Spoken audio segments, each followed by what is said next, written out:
محلہ کیا ہے؟ اپنے بچوں کی ڈریس کرنا چاہتا ہوں، میرے بچے بیٹھے ہوئے. محلہ کیا ہے؟ محلہ عربی زبان کا ایک ایسا ورڈ ہے کہ جو دو حیثیت سے استعمال ہوتا ہے. جو خود بلند ہو، ایک معنی تو اس کی ہے جو خود بلند ہو اسے بھی محلہ کہتے ہیں. آپ بلند ہیں، میں بلند ہوں مثلا، تو محلہ کہا جا سکتا ہے. جگہ جو ہے وہ بلند ہے، عظیم ہے، مرتبہ رکھتی ہے، محلہ ہے. کربلا کے دو معنی ہے، محلہ کے دو معنی ہے کربلا سے منسوب ہونے کے. ایک خود بلند ہے، تو یہ معنی ہوگا خود بلند، محلہ کے ایک معنی ہے. اور دوسری معنی یہ جو بھی ان تک پہنچ جاتا ہے اسے محلہ کر دیتی ہے. توجہ نہیں فرمایا. خود بھی بلند ہے اور دوسروں کو بھی بلند کر دیتی ہے.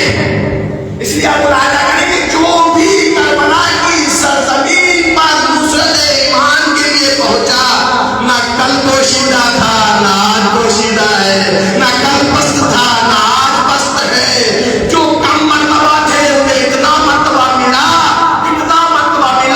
کہ اسے غلام جون کر کے یاد نہیں کیا جا رہا ہے، جناب جان کر کے یاد کیا جا رہا ہے. یہ فضیلتیں ہیں جو ملی ہے اہل بیت کے صدقے میں. انشاءاللہ اس دن میں آپ کی خبر میں بہت سی باتیں عرض کروں گا. اپنے بچوں سے معرفت بڑھائی، اہل بیت کی بارگاہ میں خالص بن کے آئیے. آگے بات محروم ہوں گے وہ تو. امام فرماتے امام رضا علیہ السلام یہ حدیثیں امام کے علم کا خزانہ ہے، محفوظ کیا کرے، اردو کے ترجمے کو ہی محفوظ کیا کرے. امام فرماتے ہیں کلو عین بکا یوم القیامہ الا عین بکت علی مصاب الحسین. ہم فرماتے ہیں ہر آنکھ روئے گی روزے محشر. فضیلت دیکھیے آپ کی آنکھوں کو فضیلت کیا مل گئی، ہماری آنکھوں سے کیا فضیلت مل گئی. ہر آنکھ روئے گی روزے محشر. وہ فرما رہے ہیں رضا فرما رہے ہیں ہر آنکھ روئے گی روزے محشر، مگر وہ آنکھ کریا نہیں کرے گی جو حسین کی مصیبتوں پہ روئے گی.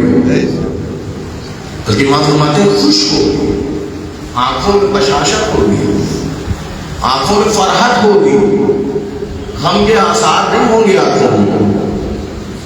یہ فضیلت کس کے صدقے میں ملی؟ علی کی نبی کے نواسے کی مصیبتوں میں رونے کی نتیجے کی فضیلت. یہ فضیلت ہے. آنکھیں اگر ہو جائیں اس کا ایک مرتبہ ہے. یہ ہاتھ اگر اٹھ جائے، کوئی شاعر بیٹھے ہیں مجھے پتا ہے، امام فرماتے ہیں امام رضا علیہ السلام فرماتے ہیں جس نے میرے جد حسین کے لیے ایک شعر کہا. شعرا کی بڑی عظمت ہے، بڑی عظمت ہے. کم نہ آنکھیں انہیں جو فرد کی عزاداری میں بحیثیت ذکر حسین حصہ لے رہا ہے اس کا ایک مرتبہ ہے، اس کی ویلیو ہے، اس کا ایک حیثیت ہے، اس کا ایک مرتبہ ہے. چاہے وہ ذاکر ہو، چاہے وہ جو ہے محب خان ہو، چاہے وہ پیش خان ہو. آپ نے ایک شعر جس نے کہا اور آگے جملے کا اضافہ کرتے ہیں، اس کے نتیجے میں، اس شعر کے نتیجے میں بکا وہ آپ کا بھی خود بھی رویا اور دوسرے بھی روئے. امام فرماتے ہیں وَوَجَبَ لَهُ الْجَنَّةُ، تو جنت اس کے لیے واقع ہو جاتی ہے. یہ آخری بات اس سلسلے کے اثر کے مسائل کی طرف آؤں گا چونکہ میرا وقت قریب ہے. کیا کہا ہے وَوَجَبَ لَهُ الْجَنَّةُ، اس پر جنت واجب ہے. میرے بزرگوں سے میں ہاتھ جوڑ کے عرض کرنا چاہتا ہوں کیا ڈاؤٹ ہے اس بات پر؟ امام نے فرمایا اس پر جنت واجب ہے. ڈاؤٹ ہے، کوئی شک ہے، کوئی شبہ ہے کہ نہیں مولانا ہمارا عقیدہ تو ہے کہ نہیں، شک نہیں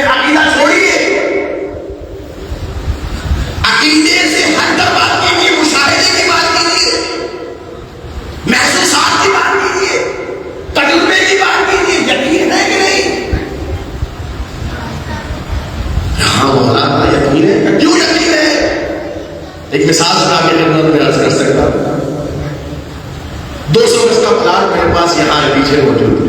مثلا آپ کے اس پیچھے والی بستی میں, نئی بستی میں 200 گز کا پلاٹ اپنے بھائی میرے پاس موجود ہے. میں نے آپ سب کے درمیان اعلان کیا, جو بھی میرا یہ کام کرے گا, جو بھی میرا یہ کام کرے گا, میں اس 200 گز کے پلاٹ میں سے اسے 50 گز دے دوں گا. تو میں پوچھنا چاہتا ہوں, کسی کو ڈاؤٹ ہوگا, کسی کو شک ہوگا, کسی کو شبہ ہوگا؟ نہیں. اگر آپ جانتے ہیں مالک ہے, ملکیت ان کی ہے, رجسٹری ان کی ہے, ان کے نام ہے, اعلان کرنے دے دیں گے, اعلان کرنے دے دیں گے. اس سے عقیدے کا تعلق نہیں ہے کہ امام نے فرمایا ہے کہ ہاں جنت والی ہے تو والی کے ہم سے کہیں مان کے نہیں. امام نہیں کہہ رہے, مالک جنت کہہ رہا ہے. ہائے ہائے, آپ نے توجہ نہیں فرمائی. صرف امام نہیں کہہ رہا ہے, مالک جنت کہہ رہا ہے. مالک جنت نے کہا جو بھی میرے جد حسین کے لیے ایک شعر کہے گا اور اس کے نتیجے میں خود بھی گریا کرے, دوسرے بھی گریا کرے, وجب لہم الجنہ, تو ہمارے ذمہ ہے کہ ہم سے جنت دیں گے. ہم یقین نہ کرتے, کوئی غیرہ غیرہ کہتا. یہ وہ کہہ رہے جب چاہے وہاں کا لباس منگوا لے, جب چاہے وہاں سے کھانے جنت منگوا لے. ایک سلامات پڑھے محمد والے محمد. مانی کے جنت کہہ رہا ہے. اسے جتنی حدیثیں ہیں اس سلسلے کی, ایک اور حدیث میں آپ کی خدمت میں آج کی ابتدا ہے اس سلسلے بیان کی, اور رضا کی جو ہے وہ سلسلے کی کبھی آغاز ہے. ایک اور امام نے ارشاد فرمائی ایک حدیث, مگر رضا علیہ السلام کی حدیث ہے کہ جس نے ہمارے جگ کے لیے ایک بیت شعر کہی, شعر کی بیت کہی, ایک بیت کہی, فبنى الله فی الجنہ, میں فرماتے تو اللہ جنت میں اس کے لیے ایک بیت بنا دے گا, ایک گھر بنا دے گا. کون کہہ رہا ہے؟ میں کہہ رہا ہوں, آپ کہہ رہے ہیں. جو ہر عمل کی بات کہہ رہا ہے اللہ قبول کر لے, اللہ قبول کر لے, اللہ قبول کر لے. نہیں, وہ کہہ رہا ہے جو مالک جنت ہے, جو وارث جنت ہے, جنت کے سردار کی حیثیت رکھتا ہے, وہ یہ کہہ رہا ہے کہ اللہ اس کے لیے گھر بنا دے گا, ایک بیت کے بدلے ایک بیت ملے. اس لیے یہ تجارت ہے اللہ سے بوسیلہ حسین. اس لیے ان وقتوں کو بڑی اہمیت ہے, ان مجلسوں کو اہمیت ہے. صلوات کا ورد رکھیں, حسین علیہ السلام کے قاتلوں پہ لعنت بھیجیں. میں اپنے بچوں سے عرض کرنا چاہ رہا تھا, شاید وہ بات یہاں سے ہوگی مگر وہ مکمل نہیں رہی, مکمل نہ کر سکا میں, کہ صلوات تو تعریف ہے, فضیلت ہے, فضیلت ہے اہل بیت کے لیے. لعنت کا کیا مطلب ہے؟ یہ لعنت کا جو ہم سے تقاضا کیا گیا, ڈیمانڈ کی گئی ہے, چاہا گیا ہے کہ ہمارے دشمنوں پہ لعنت بھیجیے, لعنت بھیجیے, لعنت بھیجیے. اس لیے کہ محبت اس وقت تک مکمل ہوتی ہی نہیں ہے جب تک دشمنوں سے نفرت نہ کی جائے. ہاں, آپ یہ نہ سمجھیں کہ صرف جو ہے وہ تعریفیں کرنے سے مسئلہ حل ہو جائے گا. تعریفیں کرنے والے آج دنیا میں بہت ہیں, لیکن اہمیت انہیں حاصل ہے کہ اگر وہ محمد والے محمد کی محبت کا نعرہ بھر رہے ہیں, دشمنان اہل بیت سے اظہار نفرت بھی کر رہے ہیں, تب محبت مکمل ہوتی ہے. اسی لیے ہم جب فرش عزا پر بیٹھتے ہیں تو ان کی مصیبتوں پہ دیا کرتے ہیں, ان کے قاتلوں پہ لعنت بھیجتے ہیں. خام یہ یام بڑی مصیبت ہو گئی ہے, سینہ بھر جاتا ہے. جیسے ہی محرم کا آغاز ہوتا ہے سینہ بھر جاتا ہے. امام جعفر صادق علیہ السلام سے چاہنے والے نے پوچھا, مولا ہر شخص پر گریہ اس وقت کیا جاتا ہے جب وہ مر جاتا ہے, اس وقت اس پہ گریہ کیا جاتا ہے, لیکن حسین پر پہلی محرم سے گریہ ہو. ازا کھانے سج جاتے ہیں، لوگ زارو قطار ہونے لگتے ہیں، گریہ کرنے لگتے ہیں، دل پھٹ آتے ہیں، کلیجہ منہ کو آنے لگتا ہے۔ امام نے فرمایا ہاں تم نے صحیح کہا، جیسے ہی محرم کا چاند نمودار ہوتا ہے فرشتے آسمان سے حسین کا خون آلود کرتا جو ہے وہ پھیلا دیتے، وہ کرتا کہ جو حسین پر ضربت کی وجہ سے پارا پارا ہو گیا، جو حسین سے کے خون سے آلودہ ہے۔ اللہ اکبر، جب وہ فرشتے اس آویزہ کرتے ہیں اس کرتے کو تو امام فرماتے ہیں ہم اہل بیت نبی اسے آنکھوں سے دیکھتے ہیں، اس لیے ہماری ضبط نہیں ہوتا گیا، اور ہمارے چاہنے والے اسے دل کی آنکھوں سے دیکھتے ہیں۔ جیسے ہی چاند نمودار ہوتا ہے فوراً انہیں حسین کی مصیبتیں یاد آنا شروع ہو جاتی ہے۔ امام فرماتے ہیں امام رضا علیہ السلام جیسے ہی محرم کا چاند نمودار ہوتا تھا اس کے بعد سے کسی نے میرے بابا کو کبھی ہنستے ہوئے نہیں دیکھا۔ اہل مدینہ کہتے ہیں کہ ہم نے کبھی بعد شہادت حسین کبھی اپنی آنکھوں سے محرم کا چاند نہیں دیکھا، لیکن جیسے ہی بنی ہاشم کے گھروں سے گریے کی آوازیں بلند ہونے لگتی تھی ہم سمجھ جاتے تھے محرم کا چاند نمودار ہو گیا۔ اللہ اکبر، خدا کو کوئی غم نہ دے سوائے غم محمد و آل محمد کے۔ امام رضا کے دور میں سب سے زیادہ فروغ ملا ہے اداکاری کو۔ امام رضا علیہ السلام جب چاند نمودار ہوتا تھا پہلی محرم آتی تھی آسمینوں کو الٹ کر گریبان کو چاک کر کے بالوں کو بکھرا کر ننگے پیر پا پر رہنا بازاروں میں آ جایا کرتے تھے۔ چاہنے والے پوچھتے مولا کیسی مصیبت آ گئی، یہ کیسی حالت ہے، یہ کیسی کیفیت ہے؟ کہا ہے ابن شبیر ارے اسی مہینے میں ارے جالا کے گھر کو دشمنوں نے پارا پارا کر دیا۔ اللہ اکبر، اللہ اکبر، خدا آپ کو کوئی غم نہ دے سوائے غم محمد و آل محمد۔ روایت بتاتی ہے پہلی محرم ہوتی چاند نمودار ہوتا تمام ائمہ اپنے دور میں ہر بات کے چہرہ متغیر ہو جاتا تھا، چہرہ متغیر ہو جاتا تھا۔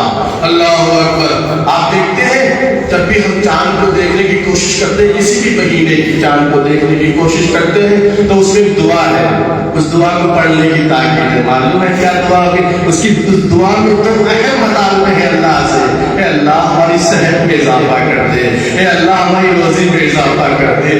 جب حسین نے چاند دیکھا ہوگا، اللہ اکبر، روایت بتاتی ہے جب حسین کو چاند ہلال محرم کی نمودار ہونے کی خبر ملی تو آپ کی زبان سے جملہ جاری ہوا انا للہ و انا الیہ راجعون۔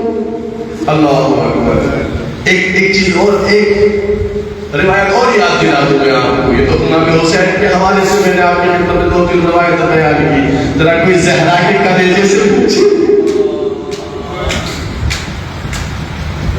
کسی بات کو بتا دیا جائے کہ اس کا بیٹا فلاں تاریخ میں فلاں مہینے میں فلاں سال کے بعد انتقال کر جائے گا تو کوئی بات کلیجے سے پوچھے کہ اس پر کیا گزرتی ہوگی جب تک بیٹے کو دیکھنا ہوگا۔ کسی ماں کو معلوم ہو جائے اس کا بچہ جوان بچہ جو ہے وہ اتنی تاریخ میں اس مہینے میں اس سال میں ذبح کر دیا جائے گا تو اس ماں کے کلیجے سے کوئی پوچھے کہ اس کو کیا گزرتی ہوگی۔ ابھی حسین دنیا میں آئے ہیں، رسول اللہ موسیٰ دے رہے ہیں، پیار کر رہے ہیں، ابھی پیار ہی کر رہے تھے کہ ابراہیم آئے اور آگے توبہ سلام پہنچایا اور کہا یا رسول اللہ اپنے اس نواسے سے بڑا پیار کرتے ہیں۔ ہاں یہ میرا جگر کا گوشہ ہے، یہ میرا دل ہے۔ کہا رسول ایک وقت وہ آئے گا یہی نواسا ہوگا، کربلا کی سرزمین پر 3 دن کا موقع پیاسا قتل کر دیا جائے گا۔ حسین پر رسول گریہ کرنے لگے، زانو قطار رونے لگے، ابھی مہنے کی رہی تھے کہ بیٹی بھی آ گئی، دیکھا بھی باپ ہنس رہا تھا، باپ کے رونے کا سبب پوچھا، اے بابا کیوں رو رہے ہیں، کیوں گریہ منا رہے ہیں؟ حسین کی شہادت کی خبر رسول نے دی،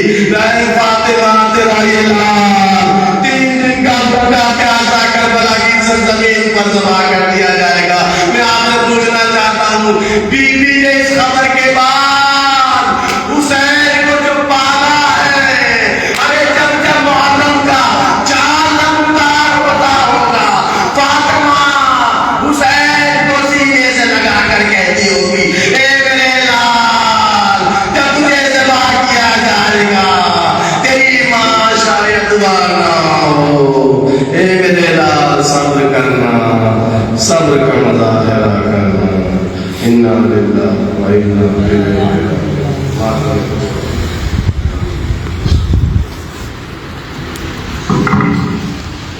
الیہ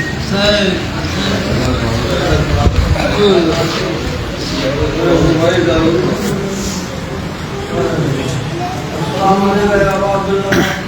السلام علیکم رسول اللہ السلام علیکم ورحمۃ اللہ وبرکاتہ السلام علیکم ورحمۃ اللہ السلام علیکم السلام علیکم